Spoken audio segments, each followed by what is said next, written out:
दोस्तों, राजनीतिक चंदा यानी कि पॉलिटिकल डोनेशन कैसे आपकी ज़िंदगी के साथ खिलवाड़ करता है।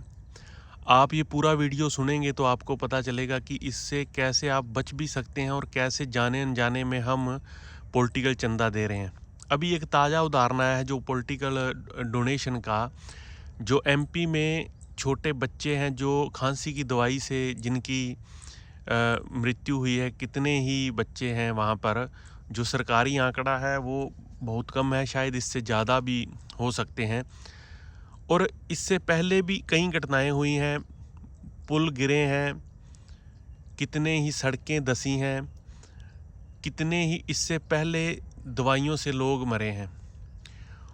और ये पॉलिटिकल चंदा जो है क्या, ये पॉलिटिकल चंदा दरअसल में एक भ्रष्टाचार का लाइसेंस होता है जो सरकार किसी भी कंपनी को दे सकती है।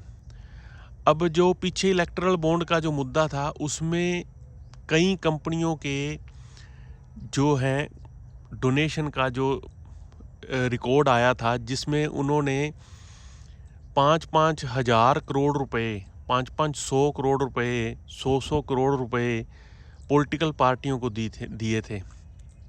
अब अगर आप ये सोचो कि किसी ने पॉलिटिकल डोनेशन दे दी है तो वो बाद में पैसे पूरे नहीं करेगा, तो ये आपकी बेवकूफ़ी है।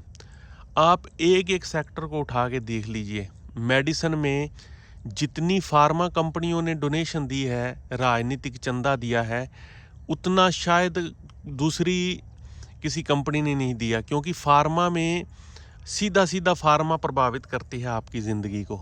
आप एक तो आदमी बीमार होता है और ऊपर से अगर उसको दवाई गलत मिल जाए, उसको दवाई मिलावट वाली मिल जाए, तो फिर उसका क्या हशर होगा, ये आप सोच सकते हैं। तो इस पॉलिटिकल डोनेशन को पार्टियों को क्यों ज़रूरत पड़ती है और इसका हम कैसे रोक सकते हैं। सबसे पहले तो ये कि इसकी ज़रूरत उनको पड़ती है अपनी पार्टी का विस्तार करने के लिए, यानी कि रैलियां करने के लिए। जितनी पॉलिटिकल रैलियां होती हैं उनका सारा खर्च जो है वो डोनेशन का, जो उनके पास पैसा आता है उससे उनका सारी रैलियों का खर्चा चलता है। क्योंकि एक रैली को, अगर प्रधानमंत्री के लेवल की रैली है तो उसको ऑर्गेनाइज़ करने में कम से कम 10 से 15 करोड़ रुपए लगते हैं। और ऐसी आए साल हज़ारों रैलियां होती हैं हमारे देश में। और ये अकेले सेंट्रल गवर्नमेंट का नहीं है, ये स्टेट गवर्नमेंट, दूसरी पार्टियां, कांग्रेस और पार्टियां, तमिलनाडु में जो पार्टियां हैं, या और टीएमसी है पश्चिम बंगाल में, सारी पार्टियां चंदा लेके, डोनेशन लेके उस क्षेत्र में उस कंपनी को एक लाइसेंस बना के देती हैं भ्रष्टाचार का, कि आप इसमें मिलावट कीजिए, आप इसमें जो मर्जी आप इसमें चलाइए अपना डंडा, हम आपको कुछ नहीं कहेंगे, कोई आप पर केस नहीं होगा। इवन फार्मा में तो एक कानून भी बदल दिया गया है, जहाँ पर 2 साल की सज़ा थी, उस सज़ा को उन्होंने बिल्कुल ख़त्म कर दिया और सिर्फ जुर्माना लगा दिया 5 लाख रुपए अगर मिलावट पाई जाती है तो ये सरकार आपकी सेहत के साथ ऐसे खिलवाड़ करती है कि आप जैसे कीड़े मकोड़े हों। और इसको बंद करना भी हमारे हाथ में है।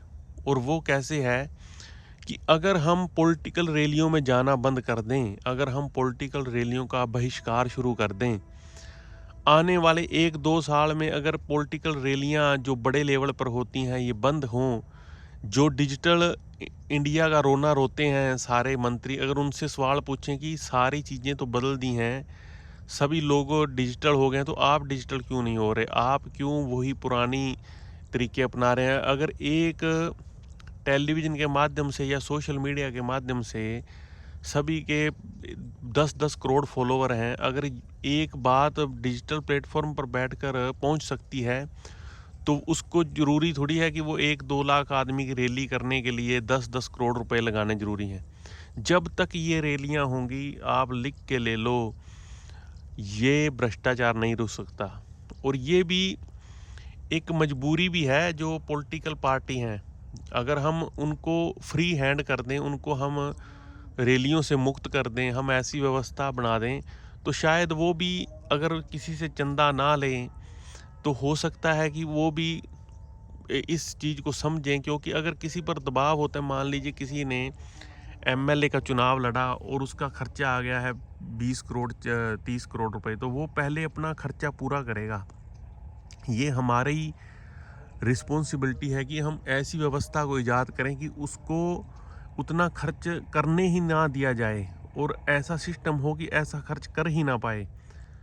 अब जो हरियाणा में या पंजाब में या और जगह पर जो धान बिक रही है, वो धान का एमएसपी क्यों नहीं मिलता? क्योंकि वो सेलर डोनेशन देता है, उसके बाद वो सेलर है वाला है जो वो अपने पैसे पूरे करता है।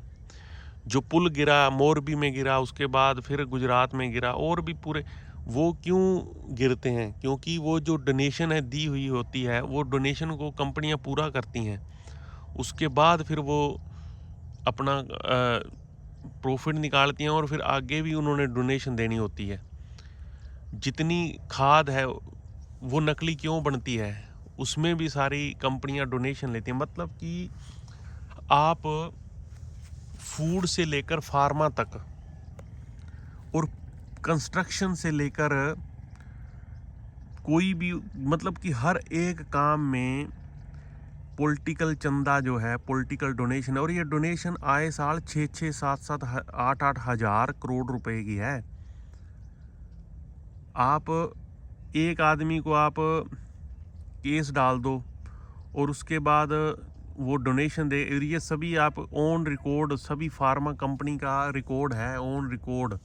जिस जिस कंपनी पर भ्रष्टाचार का मुद्दा हुआ, उसी ने 200-200, 500-500 करोड़ डोनेशन दिया और उसके बाद अपना एक लाइसेंस बनवा लिया भ्रष्टाचार का। और इसी से अरबों खरबों रुपए जनरेट होते हैं और इसी से ही आगे जो है पॉलिटिकल पार्टियां अपना डेवलपमेंट करती हैं। कोई सरकार खरीदनी है, कोई एमएलए खरीदने हैं, और ये एक पार्टी की नहीं, सभी पार्टियों का है। तो आपके हाथ में दोस्तों क्या है? हमारे हाथ में सिर्फ एक चीज़ है कि एक एक आदमी जुड़ता जाए और ये अपने मन में प्रण ले कि हम कभी भी पॉलिटिकल पार्टी में, पॉलिटिकल रैलियों में नहीं जाएंगे, और जो आसपास के 8-8, 10-10 लोगों को इसका मतलब, इसका अर्थ समझाए और धीरे धीरे करके लोग उस चीज़ से पीछे हटें, तो जाके बात बनेगी। अदरवाइज़ ये सिस्टम सारी उम्र ऐसे ही चलता रहेगा। आप भ्रष्टाचार को नहीं रोक सकते। जो भ्रष्टाचार की मेन नस है, अगर ये नहीं कटेगी तो भ्रष्टाचार कभी भी नहीं रुकेगा। और ये सबसे बड़ी बात ये है कि ये है हमारे हाथ में, और हम ये नहीं चाहते कि पॉलिटिक्स हो, लेकिन उसका एक रूप अलग होना चाहिए। जैसे एमएलए एमपी का चुनाव है, अगर एक एमपी है वो बिल्कुल भी ठीक नहीं है, अगर उसके लिए प्रधानमंत्री आगे वोट मांगे और उसके लिए 4-5 हीरो हीरोइन आके वोट मांगे, तो क्या सेंस लॉजिक बनता है उसको वोट देने का? यही सेम हो रहा है हमारे देश में कि हम ताम झाम देखकर, रैलियां देखकर इन्फ्लुएंस होते हैं, प्रभावित होते हैं, और उसके बाद हम उसको बिना सोचे समझे वोट दे देते हैं, या धार्मिक रूप से हम इन्फ्लुएंस हो जाते हैं। तो दोस्तों, ये अगर कोई भारत से प्यार करता है, अगर कोई भारत सच्चे दिल से चाहता है कि हम इसको चेंज करें, तो सिर्फ एक ही तरीका है, सबसे पहला तरीका, उसके बाद बाकी चीज़ें एग्जिस्ट करती हैं, और वो तरीका यही है कि रैलियों को बायकॉट किया जाए और उसके बाद आप 2 सालों में उसका रिजल्ट देखें। तो आप इसके बारे में क्या सोचते हैं? एक बार ज़रूर कमेंट करके बताना। नमस्कार दोस्तों।